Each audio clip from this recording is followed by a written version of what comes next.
Let's boost your English skills. Hey, Billy, good morning. You look super relaxed. Did you sleep in today or something? Hey, Olivia. Actually, I got up early and took a quick jog around the neighborhood. That fresh air really perked me up. Nice. A morning jog sounds great. I always promise myself I'll do that, but then my bed feels too cozy. Maybe tomorrow, right? Sure, tomorrow. Or next week. No pressure. Right. Well, let's dive into today's episode. Hello, listeners. Welcome back to the Boost English podcast. I'm Olivia, your host. And I'm Billy, your co-host. We hope you're ready to learn some English while discovering fascinating facts about how color affects us. Exactly. In this episode, we'll explore how different shades and brightness can influence our moods, behaviors, and even our overall well-being. Right. Colors are everywhere. Our homes, offices, favorite cafes, and each hue can communicate something unique. It's amazing how powerful they can be. Totally. Let's start with a simple question, Billy. Have you ever walked into a brightly colored room and felt your spirits lift? Oh, definitely. My cousin painted her living room a sunny yellow. The moment you step in, you feel cheerful. It's like an instant mood booster. I get that. Yellow often reminds people of sunshine or summer, but there's a fine line. If it's too bright, it might feel overwhelming. True. A neon yellow might be too intense for a living space. Pastel shades can be just right. Cheerful, yet gentle. Exactly. On the other hand, what about darker colors? My friend once painted her bedroom a deep navy blue. She said it made her feel calm. Navy can be soothing, almost like a night sky. I imagine it's great for winding down after a long day. But too much dark color could feel a bit gloomy. Right. Balance is key. Another popular choice is green. It's linked to nature, growth, and renewal. Have you noticed how many hospitals or clinics choose pale green? Yes, that soft minty color can be calming in a stressful environment. It's interesting because it helps reduce anxiety. Or at least that's the goal. Exactly. Meanwhile, restaurants often use reds or oranges to stimulate appetite. Ever notice how many fast food chains use red in their logos? Yes, it's not just a coincidence. Red grabs attention and can make you feel hungry or excited. It's clever marketing, right? Totally clever. I'm curious. Do you pick clothes based on your mood? Like if you want confidence, do you reach for a bold color? Sometimes. If I have a big presentation, I might wear a royal blue tie. It's strong and commanding, but not too flashy. What about you? I lean toward bright colors when I'm feeling low. A hot pink sweater or a bold yellow scarf can actually lift my mood. It's like color therapy. That's cool. I've heard of color therapy where people surround themselves with certain hues for emotional benefits. Some swear by it. Right. I'm not sure how scientific it is, but if it works for you, why not? It's harmless and can be fun to experiment with. Exactly. Let's talk about color brightness. A neon color has a very different effect than a pastel shade, even if it's the same hue. Absolutely. Neon green can scream energy, almost like an energy drink ad, but a soft sage green feels calm and earthy. That contrast can change how we behave in a space. If you're in a neon green room, you might feel restless. In a sage green room, you might feel relaxed. Yes, environment impacts behavior more than we realize. That's why interior designers consider color psychology when decorating. Indeed, I visited an office where every wall was stark white. It felt clean, but also a bit sterile, like a hospital. People seemed uneasy. Right. White can be refreshing in moderation, but if it's too bright, it might feel cold and impersonal. A subtle tint can warm it up. Exactly. Even a slight shift to off-white or cream can make a big difference. Also, natural light can affect how color looks. So true. A color might appear differently in daylight versus artificial lighting. That's why paint samples are crucial before committing. Yes, always test a small patch first. I learned that lesson the hard way. My soft peach turned neon salmon under my living room lamp. Oh no, that's an unfortunate surprise. Well, at least it's just paint. You can change it if you really hate it. True. Another interesting point. Some cultures have specific color traditions, like wearing white for weddings. But in other places, white can be a color of mourning. right? And red can be a symbol of luck and celebration in some countries or a sign of danger in others. Context really matters. Exactly, so it's not just personal preference, but also cultural background that shapes how we respond to certain colors. Well said. Let's switch gears for a moment. What about color in branding or logos? Huge topic. Brands think carefully about what color message they want to send. Blue suggests trust. Green suggests nature. Black can feel luxurious. Yes, and some beverage brands use red to spark energy. It's all part of psychology. Color can quietly influence your perception. Right. It's amazing how even subtle color changes on a product label can catch your eye and guide your choices at the store. Definitely. Another fun fact, mood lighting. Have you ever gone to a restaurant where the lighting is soft and warm, making you feel cozy? Yes. And I've also been to places with bright white lights that make everything look sharp and modern. It changes the atmosphere completely. Exactly. Warm light often feels intimate, while cool, bright light can feel more energetic but sometimes less relaxing. Right. I prefer a warm glow if I'm dining with friends.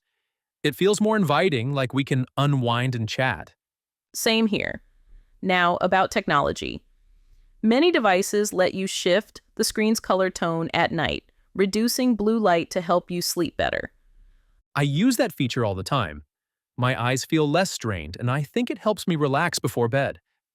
Yeah, the science behind blue light and sleep patterns is pretty interesting.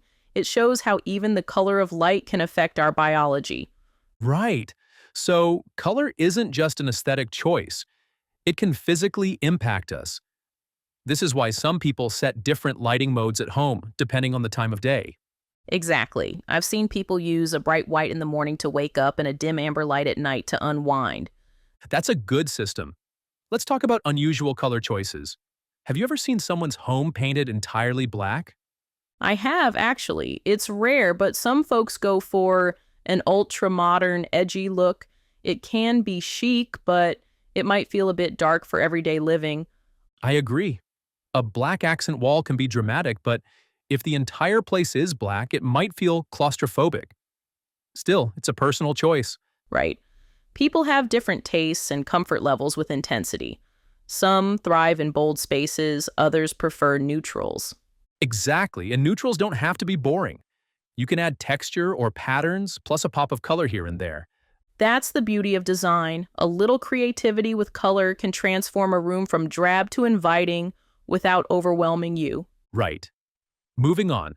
Have you noticed how certain schools use pastel tones in classrooms, hoping to help students stay calm and focused?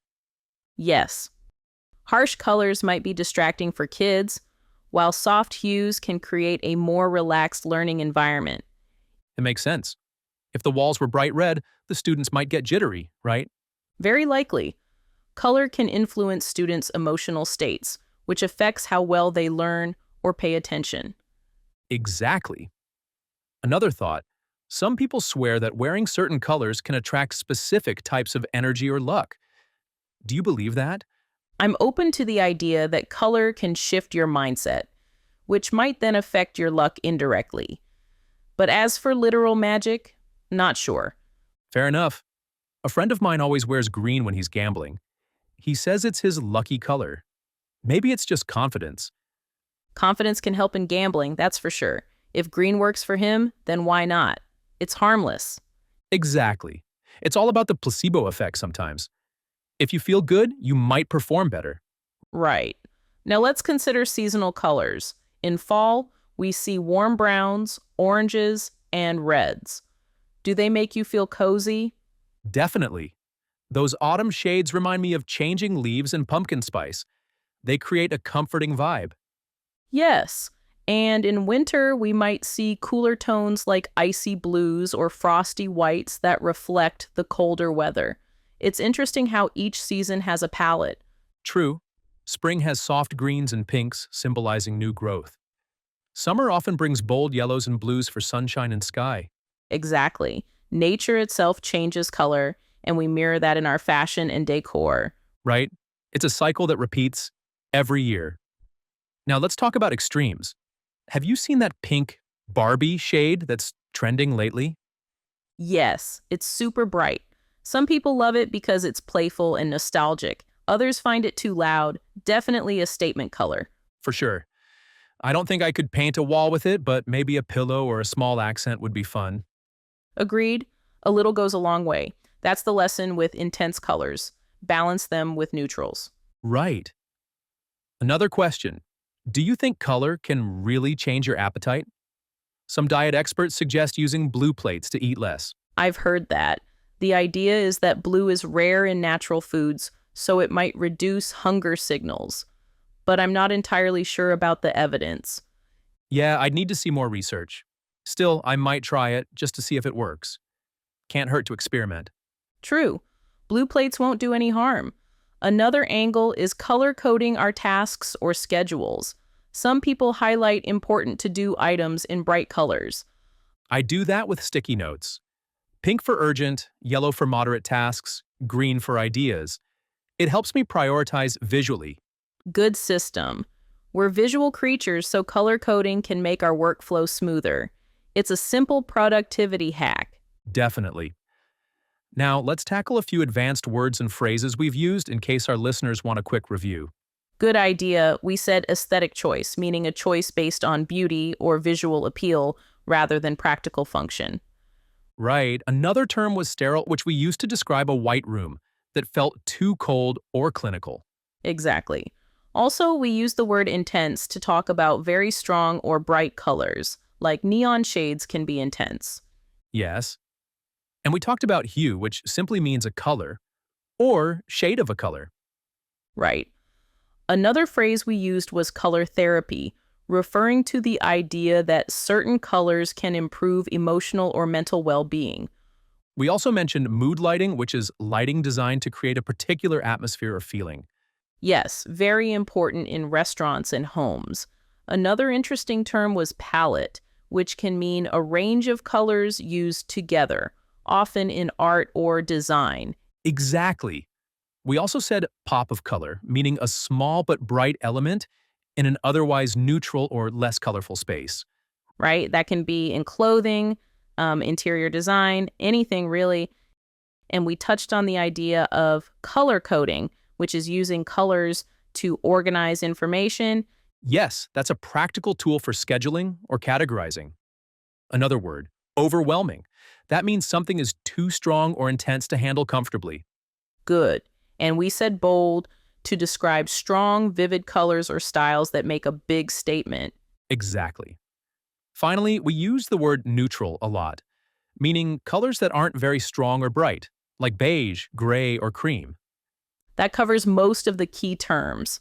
It helps to revisit them so our listeners can remember and use them confidently. Definitely. Reviewing vocabulary is a great way to strengthen language skills. Practice makes perfect. Absolutely. So, listeners, pay attention to the colors in your environment and how they make you feel. Experiment a bit, maybe change a room's accent color or add a bold outfit piece. Yes, have fun with it.